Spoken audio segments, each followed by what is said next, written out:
Hello everyone! This game was played today. It was the third round of the Isle of Man International Tournament and it was a very exciting matchup on board 1. World Champion Magnus Carlsen is playing against the Junior World Champion Jeffrey Xiong, if that is how it's pronounced. And it's a very interesting game. It was, I think it was about equal, but World Champion is a World Champion. So let's see this interesting game. Carlsen is white and Xiong is black. Knight to f3, we have c5, c3, knight to f6, d4, e6, and bishop to g5, the Torre Attack. d5 by Jeffrey, e3, we have h6, bishop to h4, knight to c6, knight b to d2, a6, bishop to d3, bishop to e7, Carlsen castles, and here we have knight to d7, offering the exchange of this dark squared bishop. And bishop to g3 is also possible, but Carlsen captures. Bishop captures on e7. We have knight captures on e7 and knight to e5. Carlsen occupies this very nice e5 square with his knight, and here Jeffrey goes for a series of exchanges. We have c captures on d4, e captures on d4, and now knight captures on e5. D captures on e5, and we have bishop to d7. And, for the rest of the game it will be very hard for young Jeffrey to activate this light squared bishop he has on d7.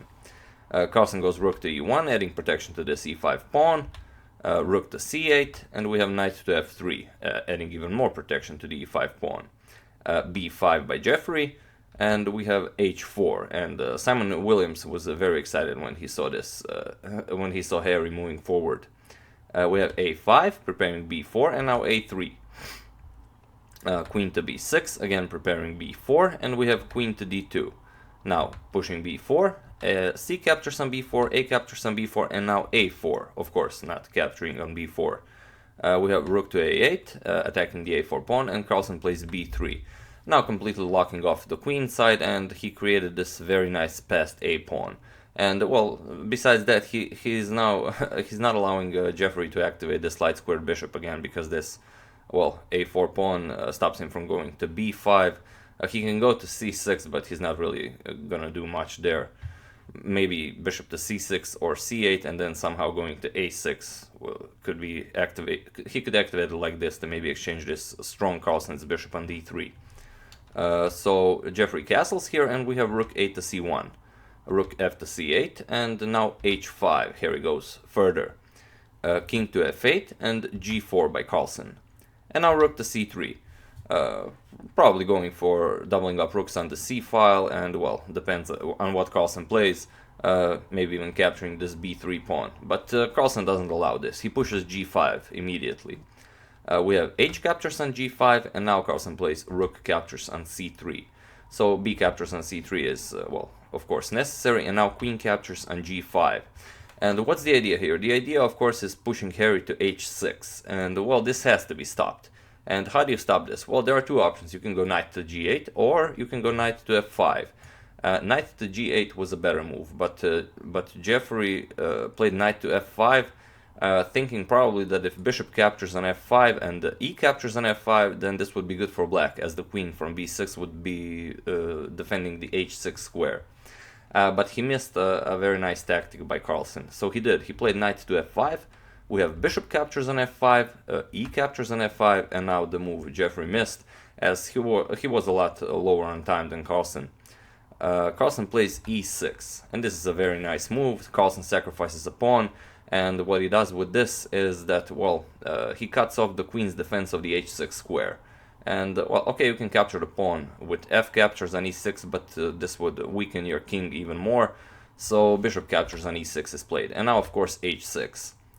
G captures on h6, and now Carlsen doesn't capture the pawn on h6 with check, but he plays a stronger move, queen to f6, not allowing the king to go to e7 to escape, and also threatening queen to h8 with check, winning the rook on a8. So, well, there are a couple of ways you can try to stop this, but it's not really easy. As, for example, if you stop this by some rook to b8 move, for example, then this is, well, completely winning for white after knight to d4, threatening to capture this bishop. And for example, king to g8, knight captures on d6, f captures on d6, and now rook captures on d6. On e6.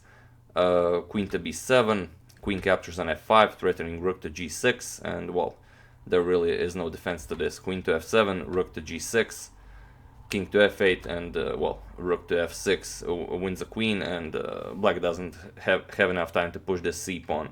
So after this queen to f6 idea, Jeffrey played king to g8, but this turns out to be even worse, as Carlsen plays queen captures on h6. And now Carlsen totally cuts off the king. The king can't go back, he's stuck on g8, and well, Carlsen's plan is very simple. He just moves the king, and rook goes to g1. And can Jeffrey stop this? Well, not really. He could have tried for some counterplay with c2, but this doesn't achieve much. So he tried queen to b4, going for queen to g4 check, or maybe queen to f8 with some ideas, but this is all impossible because Carlsen goes king to h1, and there is no defense against rook to g1 check. And in this position, Jeffrey resigned the game, and the world champion was able to defeat the junior world champion because, well, with strongest defense, for example, queen to g4, you don't immediately have to play rook to g1, for example, knight to e5, and after queen to g7, now rook to g1, pinning the queen, and well, this loses the queen, queen captures on g1, king captures on g1, and you don't really have time to push this c pawn because the queen is already protecting c1, so this is completely winning for white. So yeah, a very nice game by world champion Magnus Carlsen. This is round 3, and he's 3 out of 3, so he won all of his games, and well, we'll see how this tournament turns out for him. That's it for this game. I do hope you enjoyed it. As usual, you can check 2 of my previous videos here. Thank you all for watching, and I'll see you soon.